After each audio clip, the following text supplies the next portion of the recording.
Bonjour et bienvenue à toi dans cette nouvelle vidéo. C'est un plaisir de te retrouver aujourd'hui. Et aujourd'hui, on va voir les 10 règles d'or de Luis Suarez. Reste très attentif jusqu'à la fin de cette vidéo puisque j'aurai un petit cadeau à t'offrir dès la fin de cette vidéo. Alors, dans cette vidéo, tu vas découvrir 3 choses. Brièvement, qui je suis, qui est Luis Suarez et enfin ces 10 règles d'or. On va maintenant voir dès maintenant tout ça, mais juste avant cela, j'aimerais te dire que je fais ces vidéos parce que je crois clairement que tu as le niveau de Zinedine Zidane dans un des domaines de ta vie et qu'il est important que tu crois en toi. Et c'est tout l'objet de toutes ces vidéos et ces séries de vidéos, donc n'hésite absolument pas à t'abonner à la chaîne dès maintenant pour ne pas rater les prochaines vidéos et redécouvrir les vidéos les plus populaires. Alors qui je suis? Je m'appelle Ogé Dolé, j'investis du temps dans des écrits, des vidéos, des audios pour impacter des millions de personnes à trouver la confiance en eux dans leur projet de vie. Et c'est tout simplement pour cela que je te propose de t'abonner à nouveau à cette chaîne YouTube. Alors, qui est Luis Suarez? Luis Suarez est né le 24 janvier 1987 à Salto.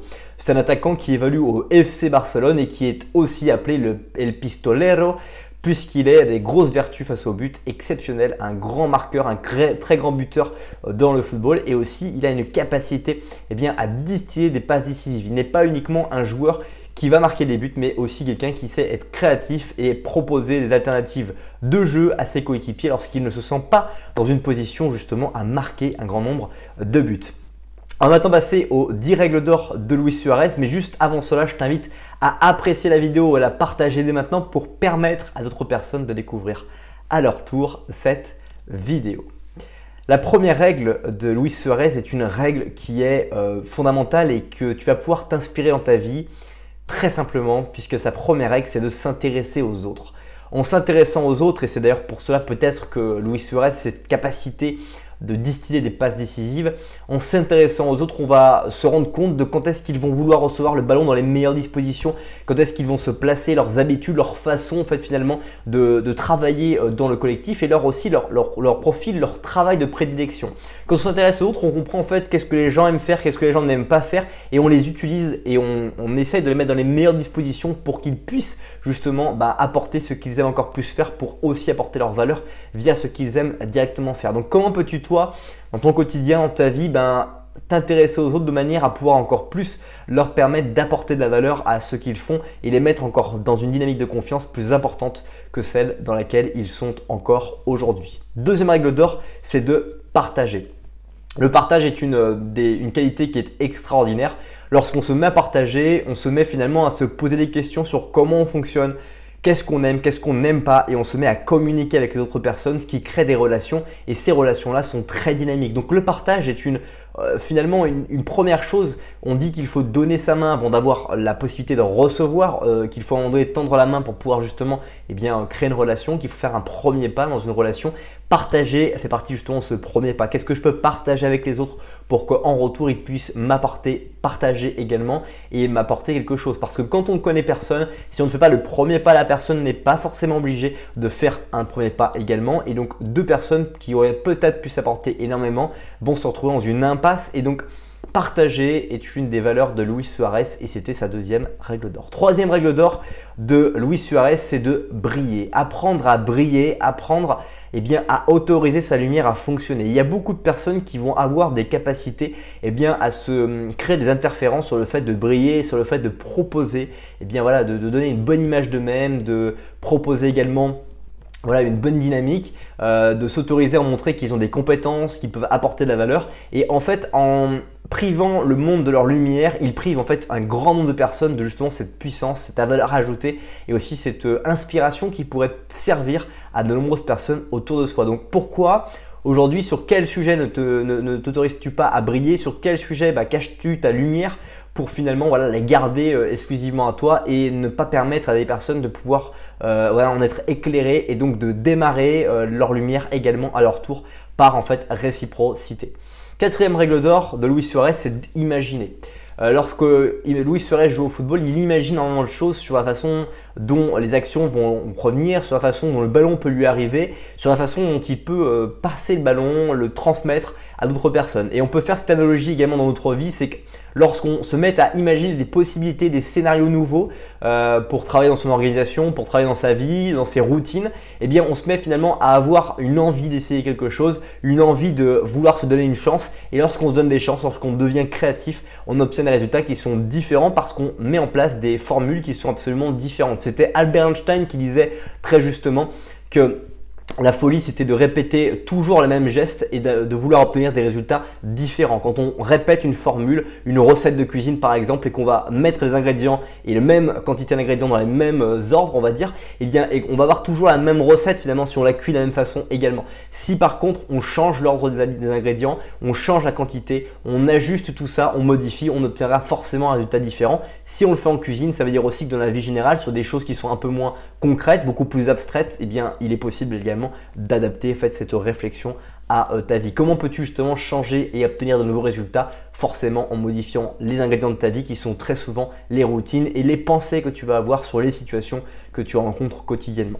Cinquième règle d'or, c'est de d'inspirer pour progresser. Lorsque je veux me mettre à inspirer les autres, lorsque j'autorise finalement le fait de donner des conseils aux autres, eh bien je progresse parce que je me pose la question indirectement à moi-même, qu'est-ce qui fonctionne chez moi et quels sont les mécanismes qui se mettent en fonctionnement pour justement faire fonctionner les capacités, la valeur que j'ai et que je peux apporter aux autres. Et dès que je vais me mettre à inspirer, à vouloir partager avec les autres, eh bien je vais progresser parce que je vais me rendre compte qu'il y a des fondamentaux que je n'aurais pas pu prendre conscience sans vouloir les partager avec les autres et qui du coup ces fondamentaux je peux les accentuer, les renforcer pour justement progresser et avancer encore une fois dans ma vie.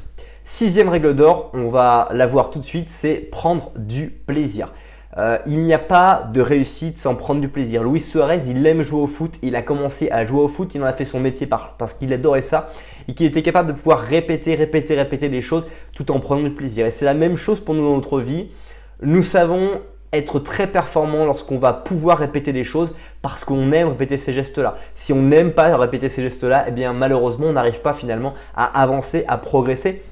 Donc prendre du plaisir reste une règle, on l'a vu dans d'autres vidéos, que ce soit des footballeurs ou également d'autres artistes, d'autres professionnels, on a pu voir que la passion, le plaisir restent des traits communs qui vont faire qu'on va réussir à répéter chaque jour des gestes, répéter des actions chaque jour pour permettre justement d'apporter notre valeur et aussi d'évoluer positivement vers les rêves que nous souhaitons atteindre. Septième règle d'or, c'est aimer les autres. On l'a vu, Luis Suarez, c'est quelqu'un qui apprécie s'entourer, qui apprécie les autres. Et aussi, ce qui est intéressant, c'est quand on aime les autres, c'est d'accepter aussi leurs défauts et ne pas forcément vouloir les corriger. On doit accepter les défauts des autres parce que les autres aussi acceptent nos défauts. Et plus on va être dans la compassion de l'autre par rapport à ses défauts, ses erreurs, ses échecs, plus la personne qui va être en face de nous va être également dans cette synchronisation, va se mettre finalement aussi à vouloir nous respecter, respecter nos défauts et nous accompagner, éventuellement combler les défauts par rapport à les capacités qu'elle peut avoir à vouloir renforcer ou en tout cas nous aider à corriger ces défauts que nous avons. Huitième règle d'or, c'est accepter les résultats. On a parlé un peu de recettes de cuisine tout à l'heure, c'était assez amusant je pense pour toi. Accepter les résultats, c'est qu'il y a des recettes que tu vas mettre en pratique, qu'il y a des ingrédients que tu vas répéter et qui ne vont pas obtenir des bons résultats. Par exemple, lorsque j'ai commencé cette chaîne YouTube, je publiais des vidéos qui n'atteignaient pas les personnes parce que je n'avais pas les bons ingrédients dans ma chaîne YouTube pour permettre justement aux gens de découvrir les vidéos et pouvoir éventuellement me suivre en retour. Et donc c'est ça ce qui fait que tu progresses pour tes résultats, c'est d'observer les ingrédients et d'accepter que les résultats soient parfois pas à la hauteur encore de ce que tu veux atteindre. Et justement, les plus belles réussites, les plus beaux succès sont forgés sur les échecs que tu as pu rencontrer. Et donc ces échecs, ces résultats qui ne sont pas à la hauteur de ce que tu voulais avoir vont te permettre de fonder directement tous les bons résultats que tu vas avoir par la suite, par cette exigence, par cette connaissance, par cette volonté de connaître la nouvelle recette et de définir cette nouvelle recette pour justement atteindre les objectifs que tu souhaites atteindre. Neuvième règle d'or, c'est de s'améliorer. Il n'y a pas en fait d'amélioration de résultats lorsqu'on ne sait pas s'améliorer. Il faut rentrer dans un processus d'amélioration continue, orienté vers ses objectifs. Qu'est-ce qu'il faut faire pour améliorer le fonctionnement? Qu'est-ce que je peux améliorer dans ma vie? Qu'est-ce que je peux améliorer dans l'organisation où je me trouve? qu'est-ce que je peux améliorer dans l'environnement dans lequel je me trouve de façon à permettre naturellement à tout de pouvoir progresser. S'améliorer est quelque chose qui demande en fait d'être humble, mais aussi de se remettre en question, de ne pas considérer que tout ce que l'on connaît aujourd'hui, de tout ce que l'on sait, eh bien, est définitif, que c'est absolument que temporaire. Voilà ce qu'il faut se réussir à se dire. C'est pas évident, mais apprendre à utiliser cette plasticité, apprendre à lire de nouvelles choses, apprendre à écouter des avis qui sont complètement interposés politiquement ou dans les idées qu'on peut avoir sur la vie, vont nous permettre de structurer, développer finalement notre travail d'opposition et d'être un peu plus centré sur la réalité de ce que nous vivons exactement dans notre vie. Enfin, 10e et dernière règle d'or, c'est participer au collectif. On l'a vu, il est bien d'être très fort dans une amélioration personnelle, de chercher à obtenir des résultats qui soient personnels ou professionnels, mais participer au collectif, c'est aussi réussir à inscrire son projet personnel dans un projet collectif. Quel est le projet de l'organisation où je me trouve? Quel est le projet de mon couple? Qu'est-ce que je souhaite entreprendre dans ce couple ou dans cette organisation dans laquelle j'appartiens ou dans ces organisations dans lesquelles j'appartiens? Et comment justement je peux faire que ces deux projets soient un petit peu synchronisés pour apporter vraiment sa valeur directement par l'établissement de son propre projet personnel.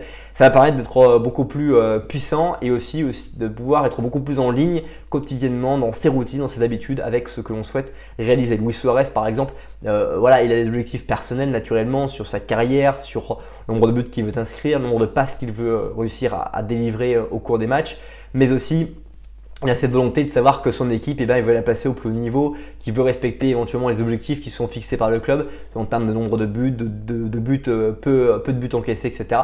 Bref, tous ces points stratégiques d'entreprise ou d'équipe que l'on peut forger, que ce soit en entreprise ou dans une équipe de sport collectif.